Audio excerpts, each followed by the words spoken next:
निकल गई चुपचाप निशा अभिसारी का, पढ़ी द्विजों ने बोधमयी कलकारी का। सबने मंजन किया निरख प्रात छटा, स्वर्ण घटित थी रजत जाह्नवी की घटा। लेकर वट का दूध जटा प्रभु ने रची, अब सुमंत्र के लिए न कुछ आशा बची। स्वयं छात्र ले लिया आज बैरागी क्या, शांत सर्व था हुआ हमारा भाग्य क्या। प्रभु ने उन्हें प्रबोध दिया तब प्रीति से, व्रत ले तो फिर उसे निभा दे रीति से। जटा झूठ पर छत्र करे छाया भले, किंतु मुकुट की हंसी मात्र है तरुतले।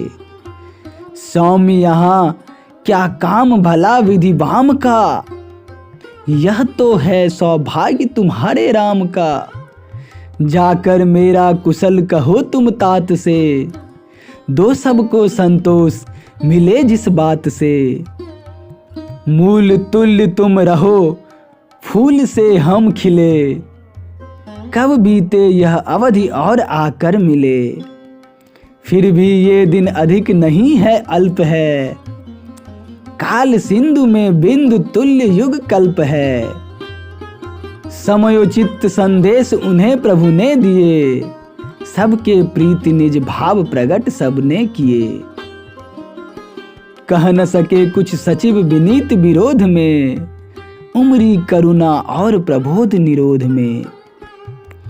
देख सुमंत्र विषाद हुए सब अनमने, आए सुरसरी तीर त्वरित तीनों जने। बैठी नाव निहार लक्षणा व्यंजना, गंगा में गृह वाक्य सहज वाचक वना।